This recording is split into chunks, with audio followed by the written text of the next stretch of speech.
প্রিয় শিক্ষার্থী বন্ধুরা, শুভ সকাল। আশা করি সৃষ্টিকর্তার কৃপায় তোমরা সবাই ভালোই আছো। তোমাদের অনলাইন ক্লাসের মাধ্যমে এই বন্ধের সময়টা ঠিকভাবে যাতে তোমরা অতিবাহিত করতে পারো, সেজন্যই ব্যবস্থা গ্রহণ করা হয়েছে আমাদের কলেজ কর্তৃপক্ষ কর্তৃক।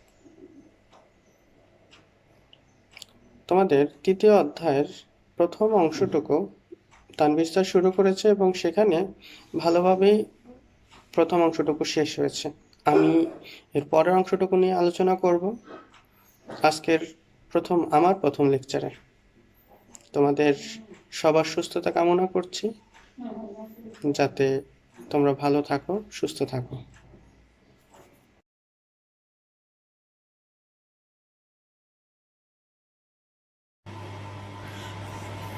ওকে, আমরা আজকে শুরু করব দ্রবণের ঘনমাত্রা প্রকাশের বিভিন্ন পদ্ধতি সম্পর্কে। প্রথম আচ্ছা, তোমাদের তানভীর স্যার তৃতীয় অধ্যায়ের প্রথম টপিকগুলো নিয়ে সম্পূর্ণভাবে আলোচনা করেছে। এখন আমাদের বাকি যে টপিকগুলো আছে সেগুলো হলো ঘনমাত্রা সম্পর্কিত টপিক, যেখানে মোলারিটি নিয়ে কাজ করা হবে বা মোলারিটি সম্পর্কে আলোচনা করা হবে। আমরা কি কি বিষয় আলোচনা করব সেই সম্পর্কে একটা সম্যক ধারণার জন্য আমি একটু প্রথমেই লিখে নিয়েছি যে দ্রবণের ঘনমাত্রা প্রকাশের জন্য কি কি ধরনের পদ্ধতি প্রচলিত আছে সেগুলো আমরা একটু দেখি। আমাদের প্রচলিত আছে মোলালিটি, নর্মালিটি, মোল ভগ্নাংশ, শতকরা পরিমাণ।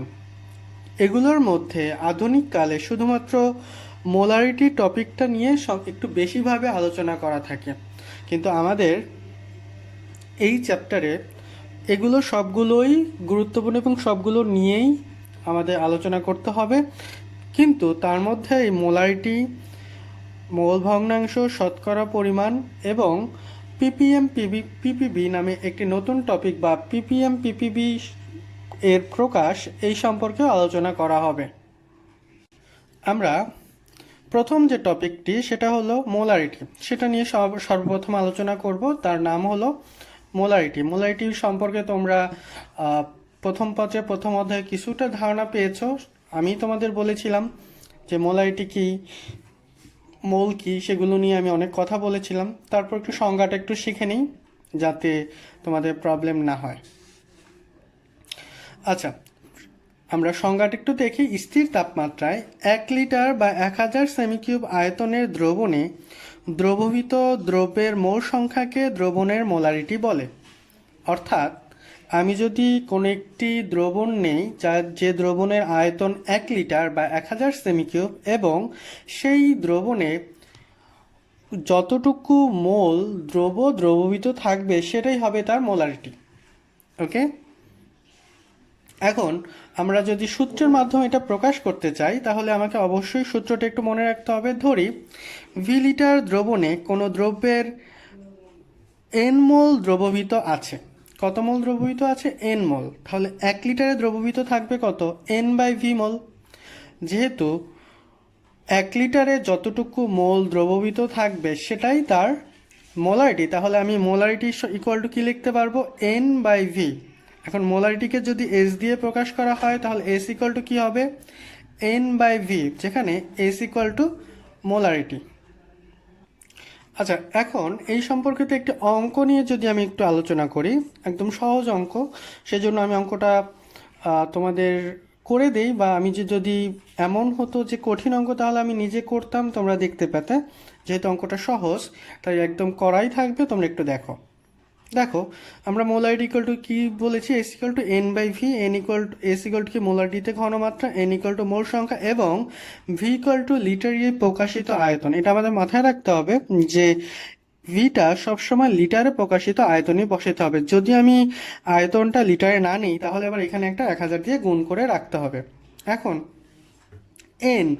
এনটা কি? এনটা হলো মোল সংখ্যা। এখন সবসময় যে এনের ভ্যালু 1 হবে এমন তো কোনো কথা নাই, বা এনের ভ্যালু মোল সংখ্যায় দেওয়া থাকবে এমনও তো কোনো কথা নাই। যদি ভরে মোল সংখ্যাটা দেওয়া থাকে বা ভরে কোনো একটি বস্তুর ভর দেওয়া থাকে তাহলে মোল সংখ্যা বের করার জন্য আমি সহজ একটা সূত্র বলি বা মনে রাখতে বলি, সেটা হলো এন ইকুয়াল টু যে ভরটি দেওয়া আছে বাই আণবিক ভর। এন এর ভ্যালু কি, যে ভরটি দেওয়া আছে বাই আণবিক ভর। এখন আমার যদি ধরি সহজে যদি আমি বলি যে, বা একটা কোশ্চেন আমি দিয়ে দিলাম যে 20 গ্রাম সোডিয়াম হাইড্রোক্সাইডকে যদি পানিতে দ্রবীভূত করে 400 ml দ্রবণ প্রস্তুত করা হয় তাহলে মোলারিটি কত। এখন দেওয়া আছে ডাব্লু মানে দ্রব্যের ভর ইকুয়াল টু 20 গ্রাম এবং সোডিয়াম হাইড্রোক্সাইড আণবিক ভর আমরা জানি 40। তাহলে এন এর ভ্যালুটা কত হবে, এন এর ভ্যালুটা হবে এন ইকুয়াল টু যে ভরটি দেওয়া আছে বাই আণবিক ভর সমান 20/40, 40 সমান 0.5 এত মোল। এখন আয়তন দেওয়া আছে কত, আয়তন ইকুয়াল টু 400 ml বা 400 ml। তাহলে এটাকে আমি যদি লিটারে প্রকাশ করি তাহলে আসবে কত, 1000 দিয়ে ভাগ করলে আসবে 0.4 লিটার।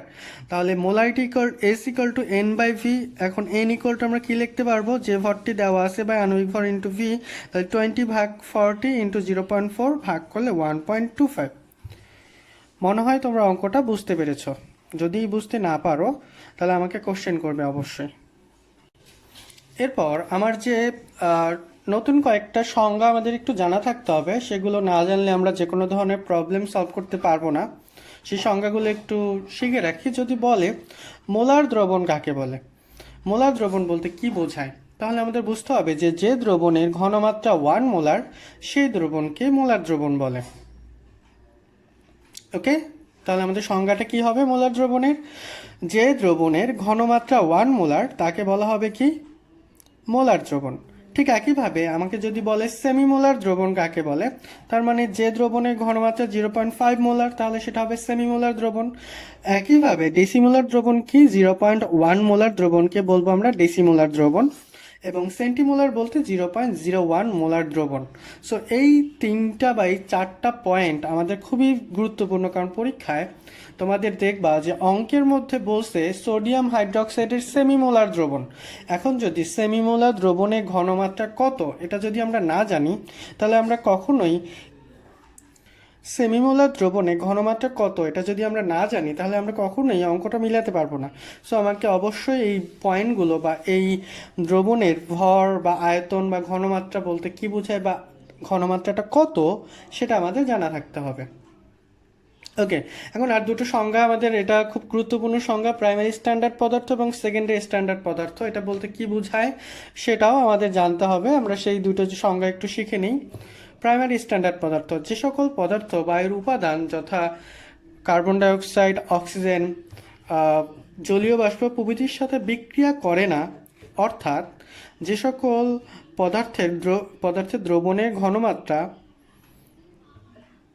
অপরিবর্তিত থাকে তাদেরকে বলা হবে প্রাইমারি স্ট্যান্ডার্ড পদার্থ। তার মানে কোন পদার্থগুলো, কিছু পদার্থ আছে যেগুলো আমি যদি বোতলে রেখে দেই, তোমরা ল্যাবরেটরিতে বা আমাদের ল্যাবে দেখেছো অনেক ধরনের পদার্থ যেগুলো আমি দ্রবণে রেখে দেই বা অনেক দিন পর্যন্ত রাখি এবং ওইখানে যে দ্রবণের ঘনমাত্রা লেখা থাকে এবং সেটাই বলি যে সেই ঘনমাত্রা, তার মানে সেই দ্রবণটার ঘনমাত্রা রেখে দিলেও কোনো পরিবর্তন হয় না। আবার অনেক ক্ষেত্রে তোমাদের হয়তো বা জানা মানে সামনে তোমরা জানবা যে কোনো একটি দ্রবণের ঘনমাত্রা আমি বের করে তারপর তোমাদের বলতেছি যে এটার ঘনমাত্রা কত, অথবা নতুনভাবে আমি বানাচ্ছি দ্রবণের ঘনমাত্রাটা, কারণ ওটাকে যদি রেখে দেই তাহলে তার ঘনমাত্রাটা কি হবে, পরিবর্তিত হয়ে যাবে, আগে যে ঘনমাত্রা থাকবে সেটা চেঞ্জ হয়ে যাবে। সেই ধরনের দ্রবণগুলোকে একটা নাম দিব, আর যেগুলো পরিবর্তন হয় না তাদেরকে আমি নাম দিব প্রাইমারি স্ট্যান্ডার্ড পদার্থ। এটার উদাহরণগুলো খুবই গুরুত্বপূর্ণ অবজেক্টিভের জন্য। উদাহরণগুলো কি কি আছে, যেমন অক্সালিক অ্যাসিড, এটার সংকেত কি, অক্সালিক অ্যাসিড। তারপর কি আছে, পটাশিয়াম ডাইক্রোমেট। তারপর আছে কি, সোডিয়াম কার্বনেট। এগুলো কি প্রাইমারি স্ট্যান্ডার্ড পদার্থ। একটু দেখো এই সংকেতটা একটু কঠিন, মানে বড় মনে হচ্ছে, দেখে মনে হচ্ছে যে এগুলো মনে হয় সেকেন্ডারি স্ট্যান্ডার্ড পদার্থ হতে পারে, কিন্তু এগুলো মুখস্থ রাখতে হবে যে K2Cr2O7 এটা একটা পটাশিয়াম ডাইক্রোমেট, এটা দ্রবণ রেখে দিলে এর ঘনমাত্রা পরিবর্তিত হয় না। ওকে, এখন সেকেন্ডারি স্ট্যান্ডার্ড পদার্থগুলো কি, এটা ঠিক ঠিক প্রাইমারি স্ট্যান্ডার্ড পদার্থের বিপরীত। এগুলোকে যদি আমি রেখে দিই তাহলে তার ঘনমাত্রা পরিবর্তিত হয়ে যাবে, এগুলো জলীয় বাষ্প, কার্বন ডাইঅক্সাইড বা অক্সিজেন দ্বারা এদের সাথে বিক্রিয়া করবে, তাহলে ওই পদার্থগুলোকে আমি কি বলবো, সেকেন্ডারি স্ট্যান্ডার্ড পদার্থ। এখন এগুলোর উদাহরণগুলো আমাদের মনে রাখতে হবে। তোমরা মনে রাখবে মোটামুটিভাবে সকল পদার্থই, যেগুলো আমি বলে না দিব, মোটামুটি নর্মাল সকল পদার্থই কি সেকেন্ড স্ট্যান্ডার্ড পদার্থ, মানে ওগুলো রেখে দিলে তাদের ঘনমাত্রা পরিবর্তিত হয়ে যায়। যেমন sodium hydroxide, HCl, sulphuric acid, KMnO4, potassium permanganate, তারপর সোডিয়াম থায়োসালফেট ইত্যাদি। ওকে, দেন আমরা যে টপিকটা শিখবো সেটা হলো ppm। ppm বলতে কি বোঝায়? সেটা হলো parts per million. Parts per million বলতে প্রতি 10 লক্ষ ভাগ দ্রবণের যত ভাগ দ্রবীভূত থাকে তাকেই বলা হয় ppm। এখানে শব্দটা হলো প্রতি 10 লক্ষ ভাগ দ্রবণে যত ভাগ দ্রবীভূত থাকে তাকে বলা হবে কি? ppm।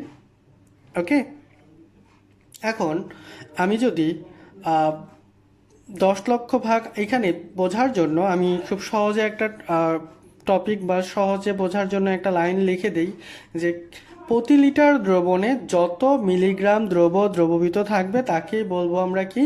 ppm। এটা হলো অঙ্ক করার সুবিধার জন্য আমি এটা বলে দিই যে প্রতি লিটার দ্রবণে যত মিলিগ্রাম দ্রবীভূত থাকবে তাকেই বলবো কি? ppm। এখন যদি তোমাদের দ্রব্যের ভর এবং দ্রবণের আয়তনটা লিটারে যদি দেওয়া না থাকে, যদি গ্রামে দেওয়া থাকে, তাহলেও এটা বের করা পসিবল। তখন ওকে, যদি এরকম দেওয়া থাকে যে একটা গ্রামে দ্রবণের ভর দেওয়া আছে এবং মিলিগ্রামে দ্রব্যের ভর দেওয়া আছে, তাহলেও অঙ্কটা করা পসিবল। ওকে, আচ্ছা, এখন যে টপিকটা করব সেটা হলো, না গাণিতিক সমস্যা করব না, আমি এখন যেটা করব সেটা হলো কিভাবে ppm equal to milligram per litre এই সূত্রটা এসেছে সেটা আমরা নিয়ে কাজ করব। আমরা সর্বপ্রথম চিন্তা করব যে একটি পানির দ্রবণ এবং পানির দ্রবণের মধ্যে এক ফোঁটা নতুন একটা পানি আছে। ওকে, বা পানির মধ্যে পানি দ্রবীভূত আছে, একটা হলো ফ্রেশ ওয়াটার আর একটা হলো মাম ওয়াটার। এখন মনে করো 10 লক্ষ সেমি কিউব ফ্রেশ ওয়াটারের মধ্যে 1 গ্রাম মাম পানি আছে। ওকে, তাহলে আমি যদি লিখি ppm ইকুয়াল টু, কথাটা কি আছে? প্রতি 10 লক্ষ ভাগ দ্রবণে, তাহলে আমি এখানে নিচে আসবে কি? একক, দশক, শতক, হাজার, অযুত, লাখ, নিযুত, এত সেমি কিউব। আর কতটুকু আছে? 1 গ্রাম, একটা গ্রাম পানি আছে। দুইটাই পানি এবং দুইটা ভিন্ন পানি, বা আমি ধরলাম পানি নিয়েই কাজ করতেছি। আমাদের হিসাবের সুবিধার জন্য এই কাজটা করতেই হবে, না হলে আমি বুঝতে পারবো না।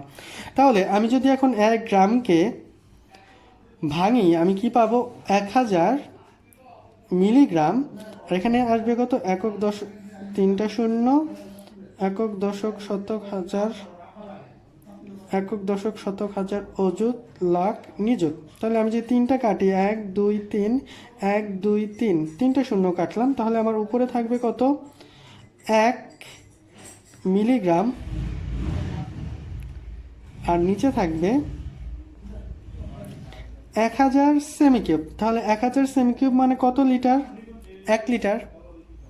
তাহলে আমার ppmটা কি চলে আসতেছে প্রতি 1 লিটারে কত মিলিগ্রাম দ্রব্য থাকবে সেটাই হবে ppm। আমরা কি এখন বুঝতে পেরেছি বিষয়টা? আচ্ছা, আমরা পরের যে টপিকটা নিয়ে আলোচনা করব সেটা হলো শতকরা প্রকাশ।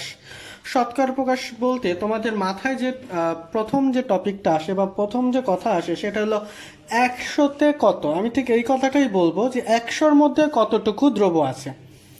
দ্রবণের ভর বা দ্রবণের আয়তন যদি 100 হয়, তাহলে তার মধ্যে কতটুকু দ্রব্য আছে সেটাকে আমি বলবো শতকরা প্রকাশ। তাহলে হিসাবের সুবিধার জন্য তোমরা সবাই জানো যে সেমি কিউবের সাথে ভরের একটা সম্পর্ক আছে, ভর বলতে গ্রামের একটা সম্পর্ক আছে, আর লিটারের সাথে বা ডিএম কিউবের সাথে কেজির একটা সম্পর্ক আছে। তাহলে আমি যদি সেমি কিউব নিয়ে কথা বলি, তাহলে তার সাথে আমি ভর বা আয়তন যদি নেই, অবশ্যই সেমি কিউব বা গ্রাম নিব। অবশ্যই এখানে কেজির কোনো কথা আনবো না। এটুক তো মনে হয় তোমাদের মাথায় আছে যে 1 সেমি কিউব পানির ভর হলো 1 গ্রাম। সো আমি যদি কোনো কিছু বলি যে 100 সেমি কিউবে কত গ্রাম দ্রব্য আছে, আমি এখানে অবশ্যই গ্রাম বলবো, কখনোই কেজি দ্রবণ বলবো না। ওকে, তাহলে আমি সহজে যদি একটু লিখতে চাই বা সহজে যদি বলতে চাই, আমাকে যেহেতু বলছে শতকরা, শতকরা অবশ্যই গ্রামেও হতে পারে, সেমি কিউবেও হতে পারে। সো আমি কি লিখতে পারি বা কি বলতে পারি, খুব সহজে যদি বলি 100 গ্রাম বা 100 সেমি কিউব দ্রবণে কত গ্রাম বা সেমি কিউব দ্রব্য আছে তার পরিমাণকেই শতকরা প্রকাশ বলা হয়। ওকে, কয়টা জিনিস? দুইটা জিনিস, যে সেমি কিউব বা গ্রাম দ্রবণে 100 সেমি কিউব বা 100 গ্রাম দ্রবণে কত সেমি কিউব বা কত গ্রাম দ্রব্য আছে তার পরিমাণকেই বলবো আমরা কি? শতকরা প্রকাশ। ওকে, এখন এটাকে 4টা ভাগে ভাগ করা যায়। একটা হলো W/W percentage, W/V percentage, V/V percentage, V/W percentage. এখন W কি, V কি, সেই জিনিসগুলো আমাদের জানতে হবে। আমরা সুন্দরভাবে জেনে নিই। W মানে হলো ওয়েট, V মানে হলো ভলিউম। আর উপরে যেটা থাকে সেটা হলো কি দ্রব্যের পরিমাণ, আর নিচে যেটা থাকে সেটা হলো কি দ্রবণের পরিমাণ। এই দুইটা জিনিস আমাদের জানতে হবে। আমরা খুব সহজেই এই 4টা জিনিসকে ডেরাইভ করব। আমি এখনই দেখাবো 4টা জিনিস কিভাবে হয় বা কি হয়, সেই 4টা জিনিস আমি দেখাবো। আমাদের একটু জানতে হবে যে W/W percentage, W/V percentage, V/V percentage, V/W percentage, সবগুলোই পার্সেন্টে কত পার্সেন্টে আছে সেটা আমাকে বের করতে হবে। ওকে, তাহলে আমি চলে যাই, এগুলো বলতে কি বোঝাবো বা কি হবে সেটা নিয়ে চলে যাই। ওকে, এখন আমি একটা উদাহরণ দিলাম যে 10% W/V বলতে কি বোঝায়। আমি বলেছি W মানে কি ওয়েট, আর V বলতে কি বোঝায় ভলিউম, তাই তো? তাহলে আমার 10% বলতে 100-তে 10 আছে, তাই না? 100-তে কত থাকবে? 10। তাহলে ভিটা হলো ভলিউম। তাহলে আমি কি লিখবো? 100 ml দ্রবণে, আমি নিশ্চয়ই এভাবে লিখবো না যে 10 গ্রাম দ্রবণে, এভাবে কি লিখবো? আমি বলেই দিয়েছি উপরে যেটা থাকে সেটা হলো কি দ্রব্য, দ্রব্যের পরিমাণ, আর নিচে যেটা থাকবে সেটা কি দ্রবণের পরিমাণ। তাহলে 10%, পার্সেন্ট বলতে তো আমরা নিশ্চয়ই বুঝতে পারতেছি 100-তে কত আছে। কি হবে? 100-তে কত আছে? এখন 100-তে কত আছে সেটা আমি যদি লিখতে চাই, অবশ্যই কি লিখবো? 10% W/V মানে 100 ml দ্রবণে দ্রব্যের পরিমাণ কত গ্রাম? 10 গ্রাম। ওকে, ঠিক একইভাবে আমি যদি বলি 10% W/W, W/W মানে কি, এখানে উপরেও ওয়েট নিচেও ওয়েট, তার মানে দ্রবণের পরিমাণটাও আছে কিসে, কি এককে? গ্রাম এককে, এবং দ্রব্যের পরিমাণটাও আছে কিসে? গ্রাম এককে। তা আমি কি লিখবো? 100 গ্রাম দ্রবণে দ্রব্যের পরিমাণ কত গ্রাম? 10 গ্রাম। ঠিক একইভাবে 10% V/V, এটাও যদি আমি বলি তাহলে কি লিখবো? 100 ml, দেখো এখানে V এখানেও V মানে দুইটাই ভলিউম, তাহলে কি হবে? 100 ml দ্রবণে দ্রব্য আছে 10 ml। আমাদের মনে হয় এই 3টা কথা বুঝতে কোনো প্রবলেম নেই। আমি একটা এখনো বলি নাই, সেটা হলো কোনটা? 10%। আমি যদি বলি 10% V/W বলতে কি বোঝায় সেটা বলো। এটা তোমরা কমেন্ট বক্সে লিখে আমাকে জানাবা যে V/W বলতে কি বোঝায়। 10% এইটা 10% V/W বলতে কি বোঝায় এটা আমাকে কমেন্ট বক্সে বলবা বা বুঝাই দিবা যে এটা বলতে এটা বোঝায়। তাহলে আমি বুঝতে পারবো যে তোমরা এই টপিকটা বুঝেছো কিনা। ওকে, আমরা এখন দুটো অঙ্ক দেখব, দেখে আমি কিছু গাণিতিক সমস্যায় চলে যাব। আমি শুধু সমস্যাগুলো লিখব, তোমরা চেষ্টা করবা বা আমি তোমাদের করে দেওয়ার চেষ্টা করব, এখানেই করে দেওয়ার চেষ্টা করব, এবং করে সেই ক্লাসটা শেষ হবে। আচ্ছা, এখন আমরা পিপিএম সম্পর্কিত কয়েকটা অঙ্ক একটু দেখি, এরপর আমরা কিছু অঙ্ক করব।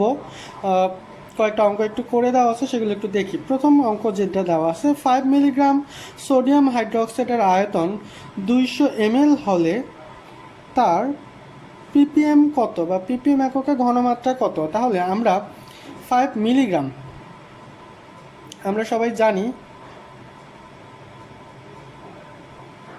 আচ্ছা, এখানে আমার অঙ্কটা একটু, এখানে একটু এককটা আছে, এখানে 5 গ্রাম হবে, 5 মিলিগ্রাম হবে না, তাহলে আমাদের অঙ্কটা ঠিক আছে, ঠিক মতো করা যাবে।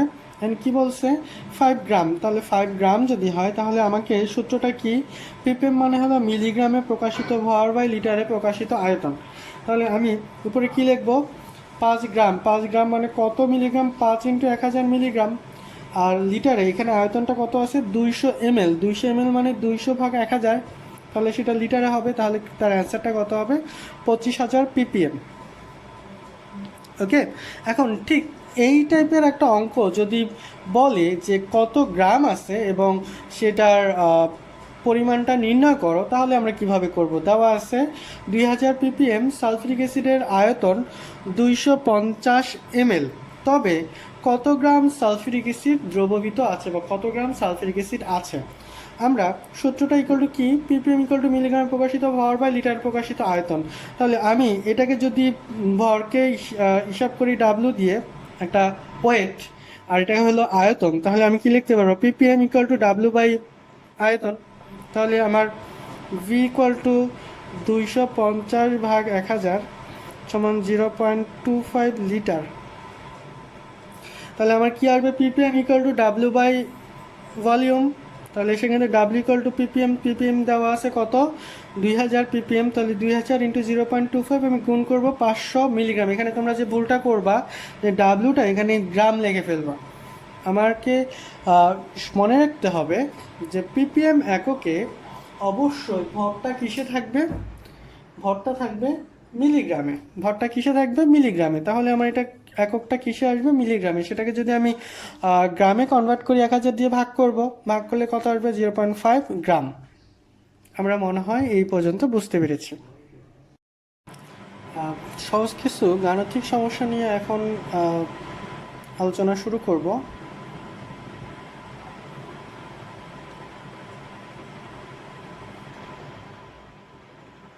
দেখি প্রথম যে অঙ্কটা, এটা মনে হয় সবাই বুঝতে পেরেছো। কি বলা আছে, 300 ml 0.25 মোলার HCl দ্রবণে HCl এর মোল সংখ্যা ও ভর কত নির্ণয় করো।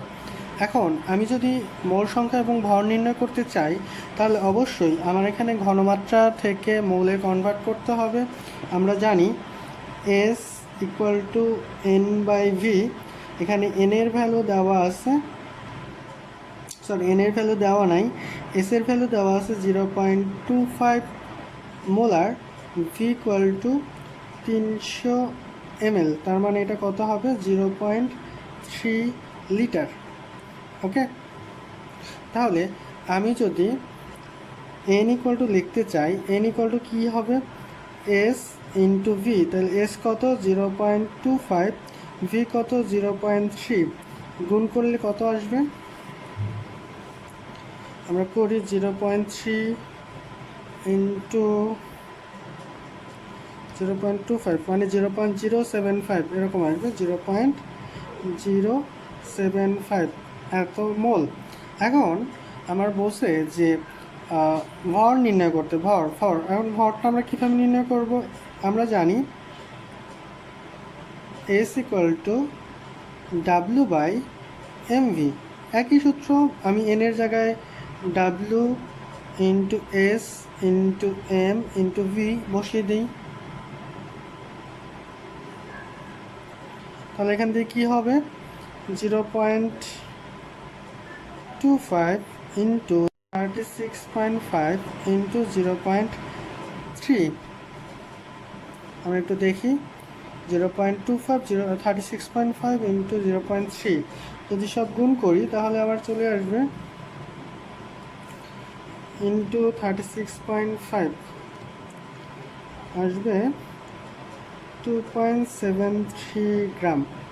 সো আমরা মনে হয় অঙ্কটা বুঝতে পেরেছি।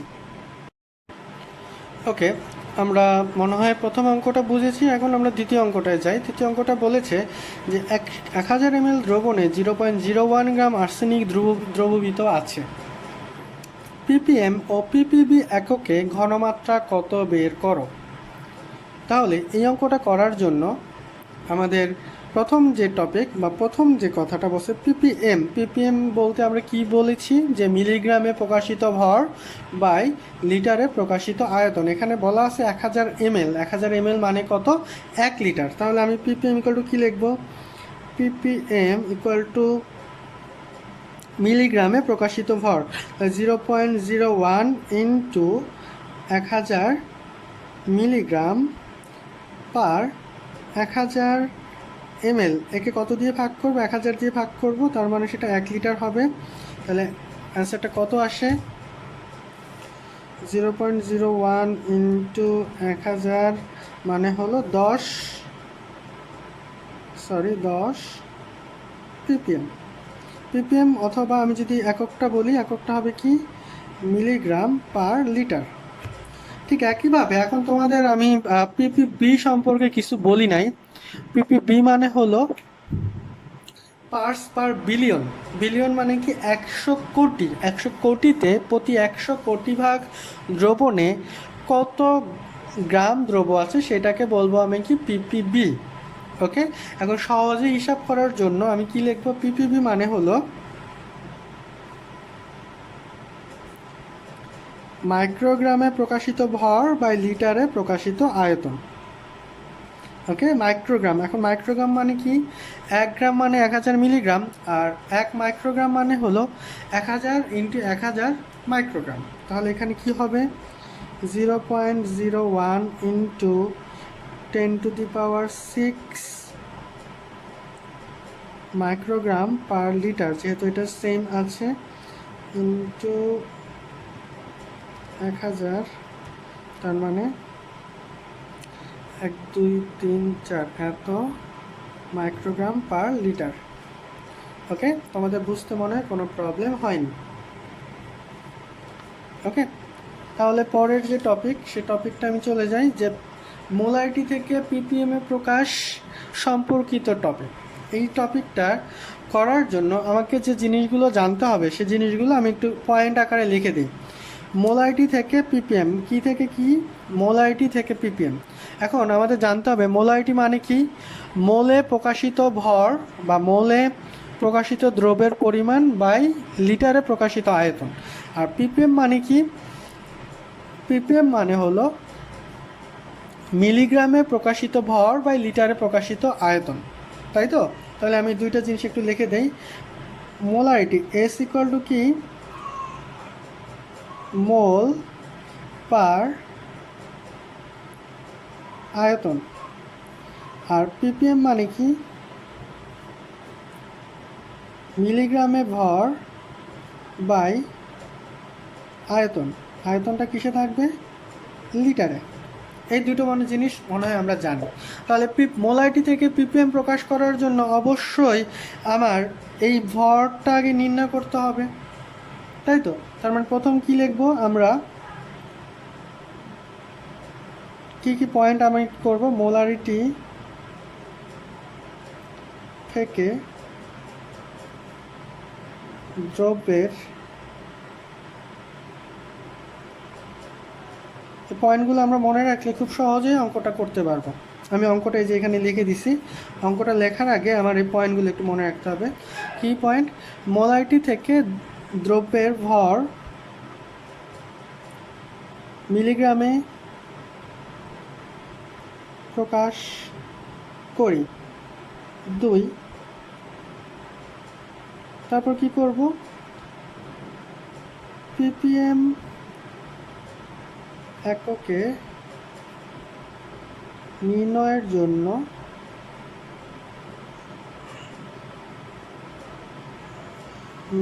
জন্য সূত্র ব্যবহার করি। তাহলে কি আছে আবার অঙ্কটা কি, অঙ্কটা হলো 0.5 মোলার সোডিয়াম হাইড্রোক্সাইড দ্রবণের আয়তন 405 ml, তবে পিপিএম এককে ঘনমাত্রা কত। আমি এখানে একটা ডিফারেন্ট একটা জিনিস করতে চেয়েছিলাম, তাই এটা একটু কাটাকাটি হয়ে গেছে। আমি তাহলে এখানে লিখি যে মোলারিটি ইকুয়াল টু 0.5 মোলার আয়তন ভি ইকুয়াল টু 405 ml, আমি যদি একক নিয়ে 0.405 লিটার, মনে হয় এতটুকু কোনো প্রবলেম নাই। তাহলে আমি এখন সুন্দরভাবে বাকি কাজটুকু করে ফেলি, যে ভর নির্ণয়। আমরা ভর নির্ণয়ের জন্য S equal to W by M V, এই সূত্রটা মনে হয় আমরা জানি। তাহলে ডাব্লিউ ইকুয়াল টু কী লিখবো, এস এম ভি, তাই তো? তাহলে এস এর ভ্যালু যা হচ্ছে 0.5, এম এর ভ্যালু আমার সোডিয়াম হাইড্রোক্সাইডের এম হলো 40 আর ভি হলো 0.405। তাহলে এই ভরটা যদি আমি নেই, আমার কত আসবে, 0.5 ইন্টু 40 ইন্টু 0.405, কত আসতেছে, 8.1 গ্রাম। তাহলে এটাকে আমি যদি মিলিগ্রামে নেই, কত হবে, 8.1 মানে 1 ইন্টু 1000, 8100 মিলিগ্রাম। আমরা মানে এইটুক জিনিস বুঝতে পেরেছি। আমাকে কি করতে হবে, মোলাইটি থেকে পিপিএমে নেওয়ার জন্য অবশ্যই আমাকে আগে মোলাইটি থেকে কতটুকু ভর ওই দ্রবণে আছে সেটাকে বের করতে হবে। আমি সবসময় তোমাদের বলি সূত্র থেকে বেসিকটা মনে রাখতে। বেসিকটা মনে রাখলে আমাদের অঙ্ক কখনো ভুল হবে না। আমাদের পিপিএম থেকে বা মোলাইটি থেকে পিপিএম নেওয়ার জন্য আমাকে আগে কি করতে হবে, সূত্র দুটো আগে মনে রাখতে হবে। মোলাইটি মানে কি, মোল পার আয়তন বা লিটারে আয়তন, এবং পিপিএম মানে কি, মিলিগ্রামে ভর বাই লিটারে প্রকাশিত আয়তন। তাহলে আমার এখানে ভর লাগবে। এখন এখানে ভরটা নির্ণয় করার জন্য আমরা সূত্র জানি কি, W equal to S M V. সেখান থেকে আমি ভরটা নির্ণয় করব। নির্ণয় করা শেষ হলে আমি পিপিএম এককটা বের, পিপিএম ইকুয়াল টু মিলিগ্রামে প্রকাশিত ভর বাই লিটারে প্রকাশিত আয়তন 0.405। আমি যদি ভাগ করি, এত ভাগ 0.405 আসবে কত, 20,000 একক, দশক, শতক, হাজার পর্যন্ত, এত মিলিগ্রাম পার লিটার, বা এটাই হলো এর একক। আমরা মনে হয় অঙ্কটা বুঝেছি। সো আমাদের মোলাইটি থেকে পিপিএম প্রকাশের জন্য কি করতে হবে, আমাকে যে কাজটা করতে হবে সেটা হলো কি, প্রথমে মোলাইটি থেকে ভর নির্ণয় করতে হবে এবং সেই ভরকে মিলিগ্রামে নিয়ে আমি আয়তন দিয়ে ভাগ করব, তাহলে আমাদের অঙ্ক শেষ।